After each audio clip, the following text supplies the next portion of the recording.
అవయవదానం కూడా అలాంటిదే.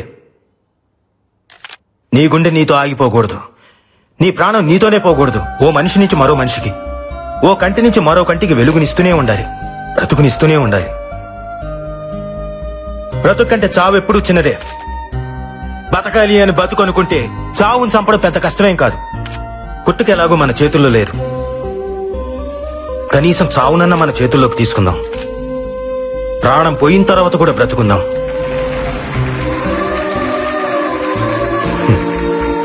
డాక్టర్ గారండి, అవయవదానం కొన్ని మతాల వాళ్ళు అంగీకరించారు కదండి, పైగా ఇది పాపం కదండి. ఈ మూఢనమ్మకాల వల్లే వరల్డ్ పాపులేషన్ లో మన దేశం సెకండ్ ప్లేస్ లో ఉంది. ఆర్గన్ డొనేషన్ లో మాత్రం లాస్ట్ ప్లేస్ లో ఉంది. మార్స్ కి మంగళ్యాన్ని పంపించి సైన్స్ లో ముందున్నాం, కానీ కామన్ సెన్స్ లో మాత్రం ఇంకా వెనకే ఉన్నాం. భగవద్గీత, బైబిల్, ఖురాన్ ఏ పవిత్ర గ్రంథమైనా చెప్పింది ఒకటే, ఒకడి కోసం కొట్టుకునేది గుండె కాదు, అది సమాజాన్ని కదిలించాలి. అట్లీస్ట్ మన చావు ఒక్క మనిషినైనా బ్రతికించాలి. దయచేసి ప్రాణాన్ని వృధాగా పారేయకండి, అది పనికొస్తుంది.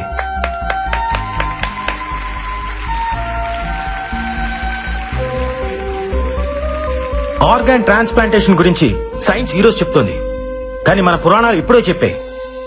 ఒక పావురం ప్రాణం కాపాడడం కోసం శిబి చక్రవర్తి తన తొడను కోసి తూకం వేశాడు. దదీకి తన వెన్నెముకను వజ్రాయుధంగా మార్చాడు.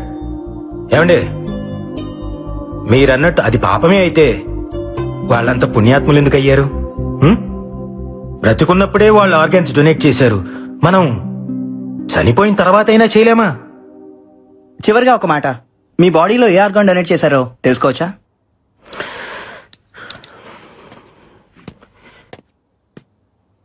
ఈ బాడీని డొనేట్ చేశాను.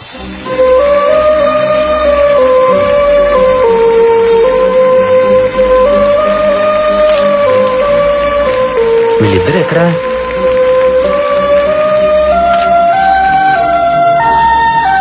అరే, ఎక్కడికి వెళ్ళారమ్మా? ఈ రోజు నుంచి ఆమె ఆర్గాన్ డోనర్ అన్నయ్య. నేను కూడా. గుడ్ జాబ్ రా.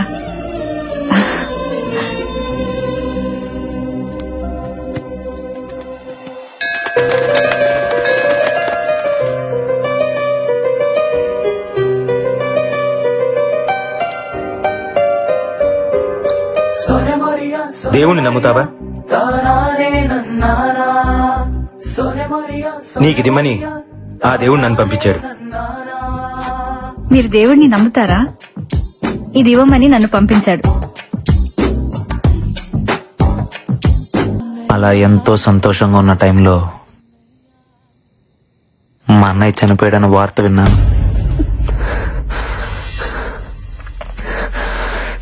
చంపేశారు. లాస్ట్ టైం మా అన్నయ్యని ఎక్కడ చూసానో తెలుసా? మహల్ బావిలో.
ఆరు నెలల్లో అమ్మకి 3 సార్లు స్ట్రోక్ వచ్చింది.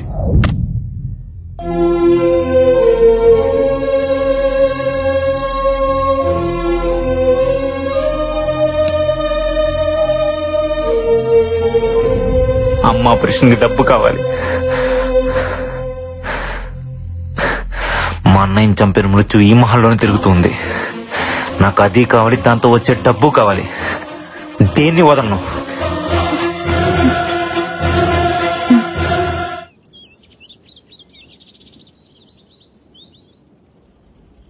Happy birthday to you,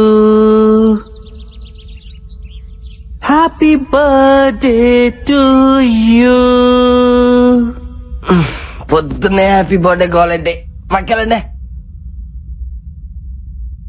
May God bless you. Happy birthday Barbie. Barbie, Barbie, open your eyes, open your eyes. Barbie, open your ice.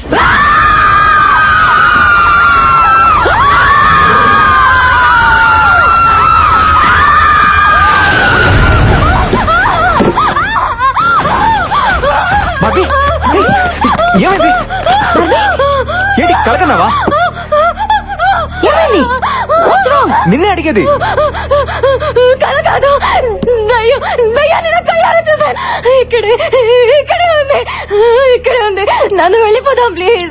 నేను చంపితే నమ్మలేదు కదా, ఇప్పుడు చూడండి దీనికి కూడా కనిపించింది. మనం వెళ్ళిపోదామంటే వినరంటే, అంటే ఎవరో ఒకరు చేస్తే కానీ నమ్మరా? అలా చంపడం మొదలు పెడితే అందరినీ చంపేస్తుంది. నిజంగా మీరు అందరూ అనుకుంటున్నట్టు ఇక్కడ దెయ్యమే కనుక ఉండుంటే ఇప్పటిదాకా మనం ఏం చేయకుండా ఎందుకుంటుంది? అడిగొచ్చి చెప్పమంటావా అన్నయ్య? ఏయ్, జోక్స్ కి ఇది టైం కాదు. నందు, నో మోర్ డిస్కషన్స్. ఈ రోజు అందరం కలిసి మహల్ అంతా ఎత్తుకుదాం. ఎక్కడో చోటు ఉండే ఉంటది. దెయ్యమా? అది మీకు దొరకదు. అసలు ఈ మహల్లో దెయ్యం ఉండే ఛాన్సే లేదు. తప్పు నందో, ఛాన్స్ ఉంది. కాసేపు నీ సైన్స్ ని పక్కన పెట్టి ఒక్క రోజుకి మమ్మల్ని నమ్ము. మనందరం కలిసి సెర్చ్ చేస్తే అది ఎక్కడో చోట ఎదురుపడచ్చు. Let's face it. అదో మనం తేల్చుకుందాం. ఏ అశ్విన్, ఏంది పత్యాపారం? ఎతకాల్సిందే, దాన్ని ఈ రోజు వదిలేదే లేదో. శివుడు దానికి భయపడతారా? యాడుందరా దెయ్యం? అది నాకు కనపడాలా? మా టీవీకి పార్సల్ చేసి 3 కోట్లు పట్టుకుపోతా. నువ్వు అట్టెలా?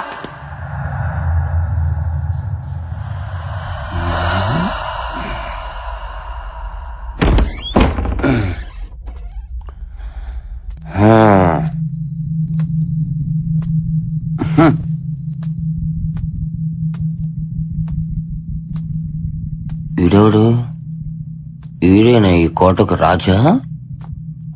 నువ్వేనా?